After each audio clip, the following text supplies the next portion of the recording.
Hello creatives, I'm Joanna Penn from thecreativepenn.com, and today I'm talking about show, don't tell, one of the most common adages thrown around in the fiction writing community, and one of those things that can be quite confusing. So I'm going to try and cut through the noise and keep this simple. So there are two main ways how new writers tell, not show. So the main example is actually saying the word that describes the way your character feels about something. So it's writing a sentence or some dialogue that says, I'm angry with you, Jane said. So we know now that Jane is angry, but she's actually said that out loud. Or saying something like, Jane was angry with John. Not great. That's basically telling us that Jane is angry. Whereas when we come to show that same emotion, there's different ways we can do it. So for example, Jane slammed the mug down on the countertop, the coffee spilling over, staining the grand wooden table, the pride of their household, or something like that. So, and then John says, "You all right?" Jane says, "I'm fine." Full stop. So nowhere there is Jane is angry, but we can tell by slamming the mug down and saying, "I'm fine," that these are ways that people show they're angry. We can also say, Jane slammed the mug down, her shoulders tense, her brow furrowed, her fist balling by her side.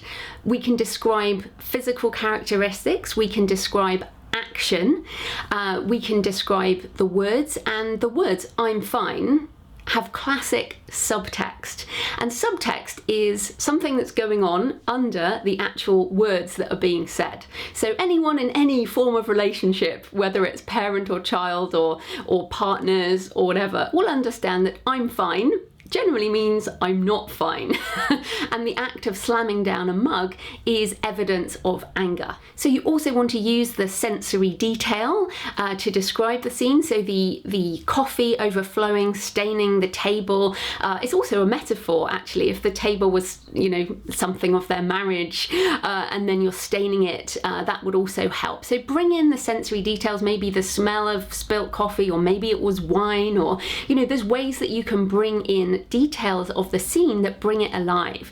And that's the most important thing, because if you say Jane is angry or Jane was angry, the reader then has to put all the detail in themselves, whereas it's your job as the writer to put the detail in and to essentially manipulate the reader's mind so that they understand what you're saying, because writing is telepathy. You have to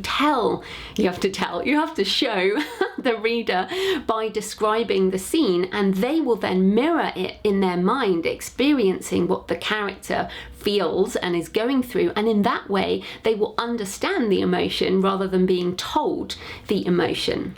The other thing is to respect the reader. Most readers read a lot of books, so they know what's going on, and they are intelligent, and they're humans, and they behave, and you don't have to overwrite things. You can use subtle subtext that the reader will recognize as showing an emotion. So I think that's a really good way to think about it. How can you communicate to the reader what's going on without using the one word that is actually how the character feels? The second way that new writers often use is the tell instead of the show, is reporting something. So either the character is on the phone, they're sending a text message, there's a letter. Sometimes that is a good device to use for different story reasons, but other times it's just basically lazy. So for example, Fred emails Auntie Maggie, "Dear Auntie Maggie," or "Hi Auntie Maggie, I went to the fun fair with Jane today, it was awesome." Now you're telling what happened, but what you need to do is show that scene. So instead of reporting that you went to the fun fair, you actually write a scene at the fun fair. Now this is where more words come in. And it's interesting because telling is a shorthand way of moving the story forward. We now know that they went to the fun fair, but by showing a scene at the fun fair, we're going to get a lot more sensory detail. We're going to get the whole experience instead of just a very short description of, yeah, we went to the fun fair. So of course there are times when you will tell and not show, because otherwise we'd be here forever.